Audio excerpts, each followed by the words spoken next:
အားလုံးပဲမင်္ဂလာပါ David Dan YouTube channel နဲ့ David Dan Facebook page ကိုကြည့်ရှုပေးတဲ့ like လုပ်ပေးတဲ့ညီကောင်တို့ကအရောက်စီတိုင်းကိုကျေးဇူးတင်ပါတယ်။ဖျားခင်တာ၍ကောင်းချီးပေးပါစေ။ဒီနေ့လေးလာတော့မယ့်အရာကတော့ကျွန်တော်တို့ရဲ့အပြစ်မှာဖြစ်နေတဲ့ပြဿနာဒုက္ခအခက်ခဲဒီကကျွန်တော်တို့ရဲ့မြင်ရတဲ့အရာ physical စိတ်ပိုင်းဆိုင်ရာကိုတိုက်ခိုက်တယ်လို့ထင်ရပေမဲ့ထိခိုက်တယ်လို့ထင်ရပေမဲ့တကယ်တမ်းကျွန်တော်တို့ရဲ့အတွင်းဝိညာဉ်ကိုတိုက်ခိုက်နေတယ်ဆိုတာကိုကျွန်တော်ပြောပြချင်ပါတယ်ထားပါတော့ဥပမာတင်ဟာနေမကောင်းဖြစ်တယ်နာမကျန်းမာဖြစ်နေတယ်အနာရောဂါခံစားနေရခြင်းကကျွန်တော်တို့ဒီတိုင်းအမြင်ကြည့်လိုက်မယ်လက်တွေ့ဘဝကြည့်လိုက်မယ်ဆိုရင်ကျွန်တော်တို့ရဲ့ကိုယ်ခန္ဓာကိုတိုက်ခိုက်နေတာကျွန်တော်တို့ကိုမကြမ်းမာခြင်းကကျွန်တော်ရဲ့ကိုယ်ခန္ဓာကိုပျက်စီးစေတာအားနဲ့ရုပ်ရော့စေတာလို့ထင်ရပေမဲ့အဲ့ကကျွန်တော်တို့ရဲ့ဝိညာဉ်ကိုအားနဲ့တော့အောင်ကျွန်တော်တို့ဝိညာဉ်ကိုဘုရားသခင်ကိုမကိုးကွယ်နိုင်အောင်ကျွန်တော်တို့ရဲ့ဝိညာဉ်ကိုဘုရားသခင်ကိုတန်တရားဖြစ်အောင်ကျွန်တော်ရဲ့ဝိညာဉ်ကဘုရားသခင်ကိုမချီးမွမ်းနိုင်အောင်ဘုရားသခင်ကိုအပြစ်တင်အောင်ဆွဆွဲအောင်လို့ကျွန်တော်တို့ကိုတိုက်ခိုက်နေရတာဖြစ်တယ်။နောက်ကျွန်တော်တို့ကစီးပွားရေးတွေကျဆင်းတယ်စီးပွားရေးနဲ့အခြေအနေမကောင်းဘူးငွေကြေးပိုင်းဆိုင်ရာမှာကျွန်တော်တို့ကခက်ခဲနေတယ်ဆိုရင်ကျွန်တော်တို့ရဲ့စားဝတ်နေရေးကျွန်တော်တို့ရဲ့ဘဝနေထိုင်ရေးအတွက်တိုက်ခိုက်တဲ့ထင်ပေမဲ့ဤအရာကလည်းကျွန်တော်တို့ရဲ့ဝိညာဉ်ရေးရမှာအားနဲ့အောင်မချီးမွမ်းနိုင်အောင်ကောင်းဖျားခင်ကောင်းမြတ်ခြင်းကိုမဝင်ခံနိုင်အောင်တိုက်ခိုက်နေတဲ့အရာကျွန်တော်တို့စိတ်ခံစားမှုတွေမိသားစုပြဿနာအိမ်ထောင်ရေးပြဿနာတာရီပီပြဿနာတွေကလည်းဒီလိုပဲဖြစ်တယ်ကျွန်တော်ရဘယ်လိုရှင်းပြကျွန်တော်တို့ကခရစ်တော်ကိုယုံကြည်ရင်ဖျားသခင်ရဲ့ကွယ်ကာမှုစောင့်ရှောက်မှုတာဝန်ယူမှုထဲမှာကျွန်တော်တို့ကရှိတယ်ဒါပေမဲ့တခါတလေမှာကျွန်တော်တို့ကိုစာရန်ကကျွန်တော်တို့ကိုတိုက်ခိုက်တဲ့အခါမှာဖျားသခင်ခွင့်ပြုပေးတာရှိတယ်သူခွင့်ပြုမှကျွန်တော်တို့ကဖျားရဲ့အုပ်ချုပ်မှုအောက်ထဲမှာရောက်သွားတဲ့အတွက်ဖျားသခင်ရဲ့တာဝန်ယူမှုဖျားသခင်ရဲ့နိုင်ငံတော်သားဖြစ်သွားပြီးတော့ခရစ်တော်ကကျွန်တော်တို့ကိုပိုင်တဲ့အတွက်ကျွန်တော်တို့ရဲ့ရှင်သခင်ကယေရှုခရစ်တော်ကျွန်တော်တို့ရဲ့ဗရှင်အထာဝရအဖဖျားဖြစ်တယ်ဒါပေမဲ့သူကကျွန်တော်တို့ကိုစာရန်တိုက်ခိုက်ဖို့အတွက်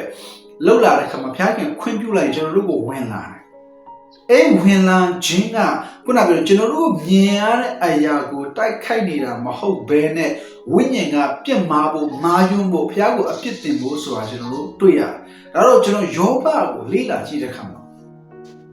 ယောဘကဖျားခင်ကိုစိတ်အားကြီးတယ်ဖျားခင်ကိုစာငတ်တယ်ဖျားခင်ကိုယုံကြည်ကိုးစားတဲ့သူတယောက်ဖြစ်တယ်အဲ့လိုပဲဖျားခင်ရဲ့ကောင်းကြီးမင်္ဂလာကိုလည်းခံရတဲ့သူဖြစ်တယ်ဒါပေမဲ့သူကသူ့သားသမီးကိုနှစ်တိုင်းပွဲလုပ်ပြီးတော့ဖျားကိုမမေ့အောင်သင်ပေးတယ်အဲ့လိုပဲတဲ့တနေ့မှာဒီဖျားခင်ရဲ့ကောင်းတဲ့နံပါတ်နဲ့ဖျားခင်တို့စီးဝေးနေတဲ့အရာမှာစာတန်ကလဲ့လေပြီးတော့ကဘာနတ်ကိုလဲ့လေပြီးတော့သူတို့ရဲ့စီရောက်လာတဲ့အခါမှာဖျားခင်ကဘင်းဘယ်ကနေလာတာလဲကဘာကိုလဲ့လေနေတာဒါဆိုငါကျွန်ယောဘကိုတွေ့လာ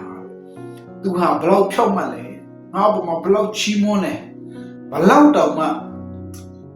ပြောလို့မိုက်တယ်ပေါ့ဗျာဖျားသခင်ရဲ့ဂုဏ်ယူစရာဖြစ်တာပေါ့ဖျားသခင်ရဲ့ဝါကြွားစရာဖြစ်တယ်မဆာလည်းပြောကိုရတုကိုကောင်းကြီးပေးထားလို့ပါတဲ့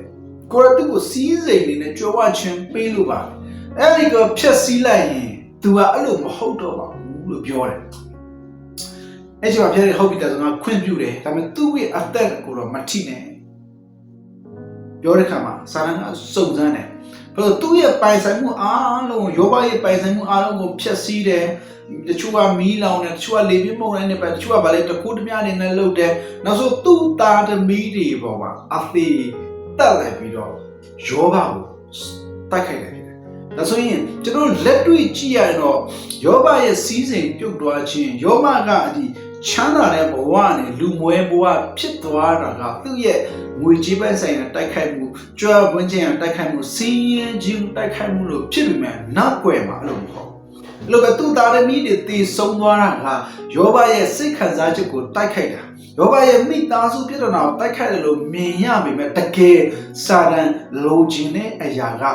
ဖယားသခင်ကိုယောဘကဆွဆွဲဖို့အပြစ်တင်ဖို့ဖယားသခင်ကိုကြိမ်ဆဲဖို့လို့ဒါပေမဲ့ယောဘကဖယားသခင်ကိုမဆွဆွဲဘူးအပြစ်မတင်ဘူးသူပြောတာငါတို့ကအမိဝင်ထဲက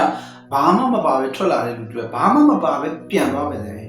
သူပဲသူပြောခဲ့တယ်နောက်တစ်ခါဆိုဖျားကြီးကမျက်နှာตาရပါတယ်မျက်နှာตาရတော့ဆန္ဒပြန်တွားတယ်ဒါတော့ဖျားကပြန်ပြီးဘလို့လဲမင်းငါကျုံယောဘကိုထိခိုက်ပြီးမယ်သူကငါ့ကိုမပြစ်မှာဘူးအဲဒါအသားတဲ့အသားပဲကိုခန္ဓာတဲ့ကိုခန္ဓာပဲဒါကြောင့်မို့ဒီတစ်ခေါက်မှာတော့သူ့ကိုထိခိုက်လို့သူပြစ်မှာပါဒါဆိုရင်ခွင့်ပြုလိုက်တယ်ဒါပေမဲ့သူ့အသက်ကိုမထိပါနဲ့အဲ့မှာ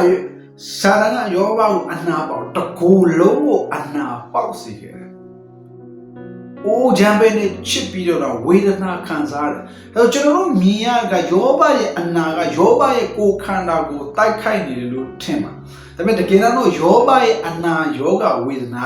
ယောဘရဲ့ဝိညာဉ်ကဖျားခင်ကိုမချီးမွမ်းအောင်မကိုးကွယ်အောင်ဖျားခင်ကောင်းမြတ်ခြင်းမဝင်ခံနိုင်အောင်ဖျားခင်ကိုကြိမ်စင်းအောင်နှုတ်နဲ့ပြစ်မှားအောင်လို့လှုပ်ဆောင်နေရဖြစ်တယ်ဒီလိုပြဿနာဖြစ်လာလို့ယောဘရဲ့မိန်းမတော်မှာ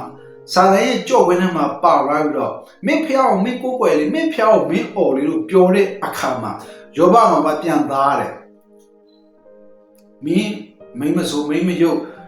တမန်ဖျားမသိတဲ့သူတွေပြောတဲ့စကားမျိုးငါ့ကိုမပြောပါနဲ့တဲ့ငါတို့ကဖျားသခင်ကြီးကကောင်းကြီးမင်္ဂလာခံရတဲ့လူဖြစ်တော့ဖျားသခင်ကဒီဆိုးရရပေးနေမခံတင်ဘူးလားအဲ့တော့ယောဘထင်တာကသူကဖြောင်းမရသားနဲ့ဘုရားခင်ကသူ့ကိုဒီမကောင်းတဲ့ဆိုးတဲ့ရာကိုကြုံတွေ့စေတာလို့ကထင်ခဲ့တာပေါ့ဗျာသူကလည်းနားမလဲတာဟုတ်အဲ့လိုပြောတယ်အဲ့လိုအနာယောဂနဲ့စုံစမ်းပြီးတော့ထိခိုက်ခံရတော့မှယောဘကလည်းဘုရားသခင်ကိုမဆွဆွဲဘူးနှုတ်နဲ့တော့မှမပြစ်မှာဘူးရှင်သူတော်မောင်